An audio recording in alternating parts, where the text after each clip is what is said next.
আজ গিয়েছিলাম বিকেল বিকেল একটুখানি ঘুরতে আমি আর আমার সখী, এই যে দুইজন মিলে। আর ভিউটা দেখো কত সুন্দর। আর আমাদের কার সাথে দেখা হয়ে গেল জানো গাইস?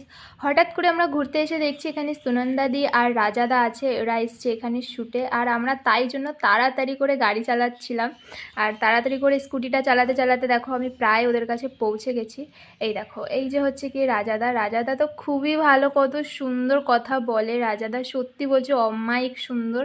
আর সুনন্দাদির কথা তো বাদই দাও, সুনন্দাদি সত্যি বলছি একটা ঠাকুরের মতন লাগছে, পুরো একটা লক্ষ্মী ঠাকুর যেমন হয় না তেমন। মানে সত্যি এত সুন্দর দেখতে, ভগবান কী দিয়ে তৈরি করেছে সুনন্দাদিকে। যাই হোক, এই দেখো এই যে শ্যুট চলছে আর দাদা ওকে ঠিক করে দিচ্ছিল শাড়ির মালা ঠালা, এখানে শ্যুট চলছিল। এখানে দেখো কত দর্শক এসছে। আর এখানে তো এরা সব স্টুডেন্ট মনে হয় রাজাদার। আর এই যে সুনন্দাদি দেখো ফটো তুলছিল, সেটাই দেখাচ্ছিল সুনন্দাদিকে, তাই জন্য দেখছিল। আর আমি টুক করে এখানে ক্যামেরাবন্দি করে নিয়েছি।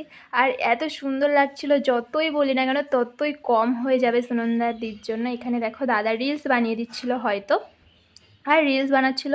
আর এত সুন্দর সত্যি, আর ভিউটাও এত সুন্দর লাগছে। দেখো গাইস ভিউটা কতটা কিউট লাগছে। তোমরাও আসতে পারো এখানে ফটোশ্যুটে, এই জায়গাটা কিন্তু অনেক সুন্দর আর অনেক সুন্দর ভিউ এখানে হয়।